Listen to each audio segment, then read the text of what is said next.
Assalamualaikum warahmatullahi wabarakatuh, sahabat petani semua yang saya cintai. Kesempatan pagi hari ini saya akan menjelaskan tentang penyakit Erwinia pada pepaya. Penyakit Erwinia pada pepaya terjadi karena adanya bakteri yang menempel pada pohon, dahan, ataupun daun tersebut. Gejala utama yang terjadi pada penyakit ini memiliki bercak-bercak basah yang terjadi pada pohon atau pangkal daun di sini. Maka dari itu, penanganannya supaya tidak terjadi pembusukan, kita harus rutin-rutin menyemprotkan fungisida dan bakterisida. Ini contoh gejala yang terjadi pada pohon pepaya. Gejala Erwinia. Namun ini baru gejala. Untuk penanganannya harus menggunakan fungisida dan bakterisida, atau merek dagangnya bisa saja pakai dengan Nordox.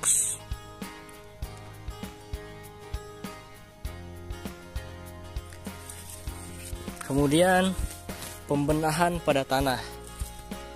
Pembenahan tanah harus seefektif mungkin dibenahi supaya tidak ada terjadinya bakteri jahat yang berkembang di tanah. Untuk penanganan tanah, kita bisa menggunakan pupuk dasar kotoran kambing, ayam ataupun sapi yang telah matang difermentasi supaya tidak terjadinya bakteri jahat yang berkembang. Fungsinya apa? Fungsinya untuk melawan bakteri-bakteri jahat yang mendiami pepaya.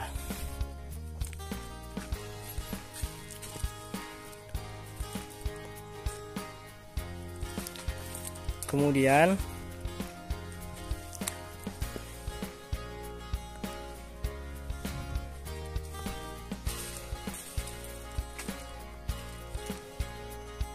setelah tanah dibenahi, maka harus rutin menggunakan fungisida dan bakterisida 1 minggu sekali, ataupun bagus setelah hujan, karena hujan dapat mempercepat bakterinya terjadi.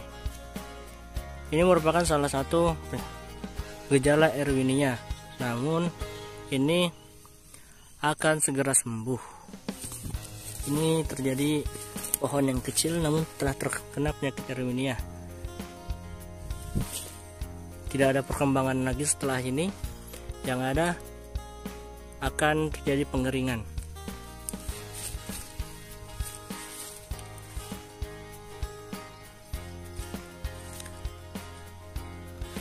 Setelah pembenahan tanah, kemudian pemberian fungisida dan bakterisida rutin 1 minggu sekali, serta perawatan imun pada pohon. Ini pohon berusia 3 bulan, tidak terjadi penyakit sedikit pun.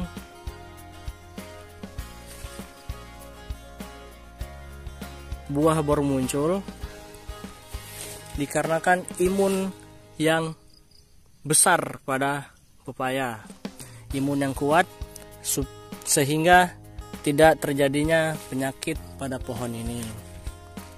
Ini contoh pohon pepaya yang unsurnya terpenuhi.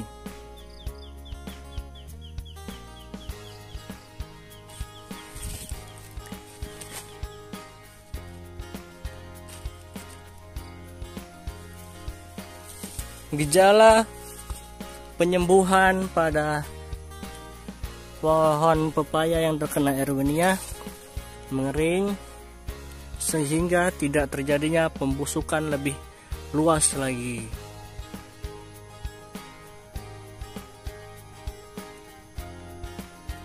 Ini tanaman pepaya umur 3 bulan, tidak ada yang terkena Erwinia separah mungkin.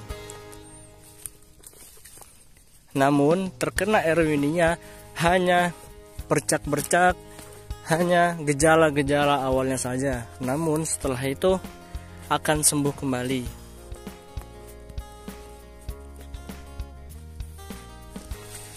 Ini pohon pepaya yang baru saja disulam, karena ini penanaman satu lubang 2 pohon.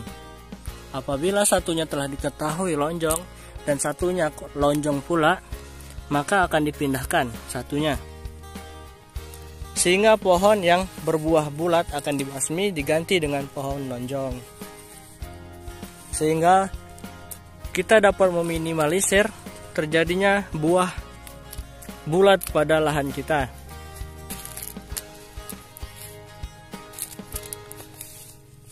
Ini contoh lubang yang baru saja dibasmi,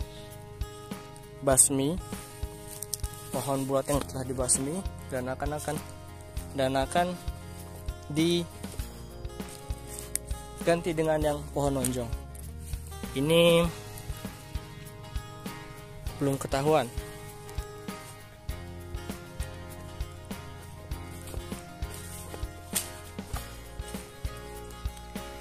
Satu pelajaran yang dapat saya sampaikan lagi, bahwa para petani kerap terjadinya kerontokan bunga pepaya.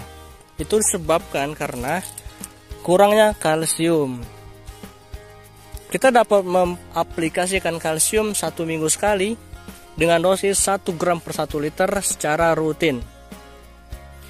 Seperti yang kita ketahui bahwa kerontokan pada bunga pepaya terjadi karena kekurangan kalsium.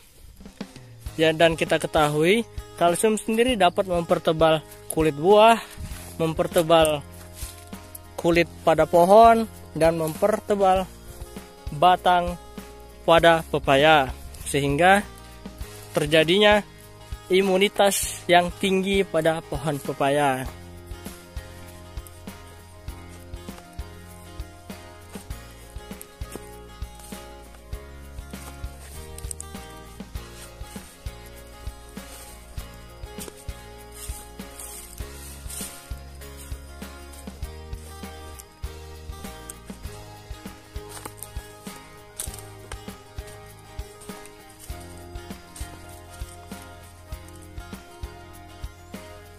Salah satu pohon pepaya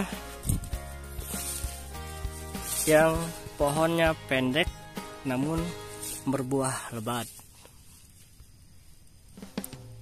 Agak disayangkan, pohonnya agak miring dari tanah. Namun tidak masalah, ini sangat kokoh. Karena perakaranya telah panjang dan sehat.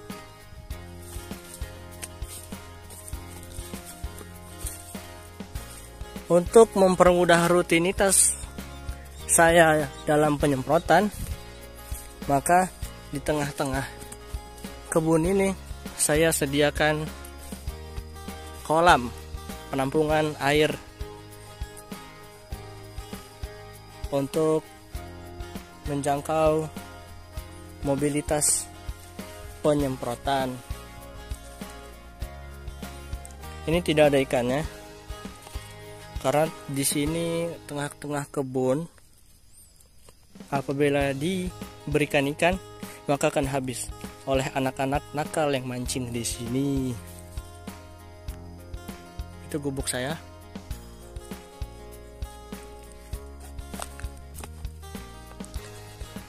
Baiklah teman-teman, sahabat petani pepaya California Indonesia yang saya cintai, demikian yang dapat saya sampaikan. Apabila teman-teman ada pertanyaan, silakan ketik di kolom komentar, maka akan saya jawab secepat mungkin.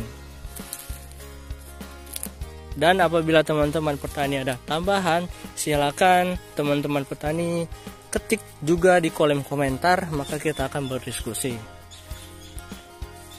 Dan jangan lupa teman-teman subscribe, like, dan komen, dan nyalakan tombol loncengnya, sehingga ketika saya ada video baru, teman-teman akan dapat notifikasi. Terima kasih sahabat petani.